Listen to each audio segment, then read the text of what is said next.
Hello, my name is Alyssa, and I'm here with Brooks, Mark, and Kimberly. Our topic is women have a higher societal beauty standard than men, myth or not. So we have to define beauty standard to answer this question, and the way we defined it was a construct of how people should look, dress, or act regarding to attractiveness, and this is how society views it. You can see information about a ballet study that we found comparing ballerinas' appearances as well as the self-esteem effects on how we view ourselves uh, in regards to the societal beauty standard. There was also a study that we found was a TED Talk called Instagram Unfiltered, where women reported a more higher self-esteem level when they left their pictures unfiltered on Instagram. And in addition to affecting self-esteem, it also can impact other things in life, such as one study that they did where they took some managers and they took some applicants, and then they had a separate panel rate the applicants as either marginally attractive or highly attractive. And what they found is that between both genders, the more attractive people ended up receiving higher ability ratings despite qualifications being evened out. And this effect is there in both genders, but it's even more present in women, which is something that is a bit concerning. And then another thing that beauty standards impact for women's experiences in romantic relationships. And in New Zealand, what they did was they took 20 something single women and interviewed them to see like what it was that they thought was making them single, and the top response was that they didn't feel like they were beautiful or feminine enough, which is also quite concerning.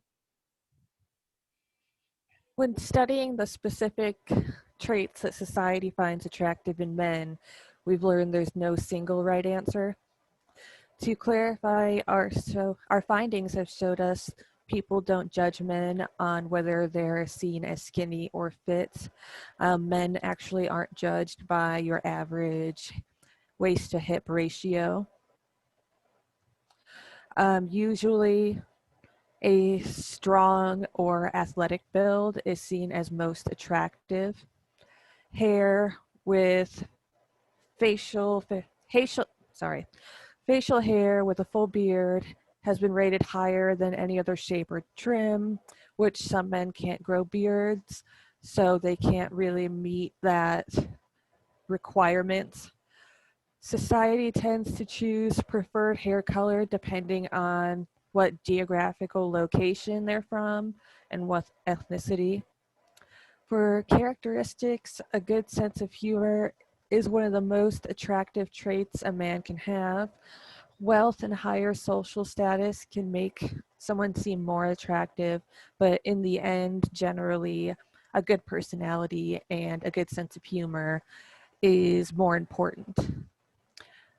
And we've all heard the phrase that people end up marrying their parents, but after extensive research, we were unable to find any studies to verify the claim. The difference between women's fathers and partners in studies was described as neither similar or dissimilar. Facial symmetry is seen as attractive in most societies as well. And with how these standards are having an impact on the economy and the media is that almost over $75 billion was spent on the industries that affect beauty and cosmetics and all this other stuff in the 90s. Um, and then the media is also a big problem because they're fighting both for and against, because a lot of it is showing the ideal, like you have to be muscled and tall, or you have to have a thin waist or whatever. Uh, and it still fights mostly for that, because we can see that with Vogue, where they tried to challenge the beauty standards for men with Harry Styles posting a picture of him in dresses, and they've received so much backlash over that. And one of our sources said that toxic masculinity is actually constructed by the media due to the fact that the media really only portrays males that they don't show emotions. They have to know how to fight. They're always with a lot of partners. And then with how they have like the chiseled abs and all that other stuff, the only way to really attain that is certain levels of dehydration.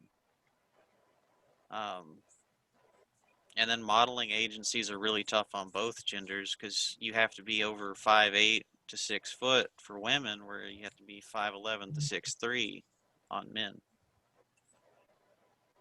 And then the impact on racial beauty standards, we did some research about Black women mostly, and Clark and Clark conducted the doll test, which the information is on the poster, and it was this sort of internalized hatred that they found from Black children in both 1947 and 2005 with the repeat experiment.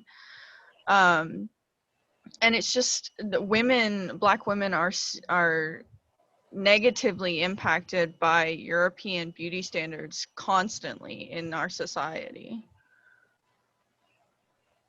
So to wrap everything up, I think it's important to realize that beauty standards are present in both genders, but a lot of the research seems to suggest that the myth that women have higher beauty standards than men is more true than false. And it's important to, as a society, for us to combat that and to realize that true beauty doesn't come from the outside, it comes from who you are as a person. And I hope you all have a great day, and thank you all for listening.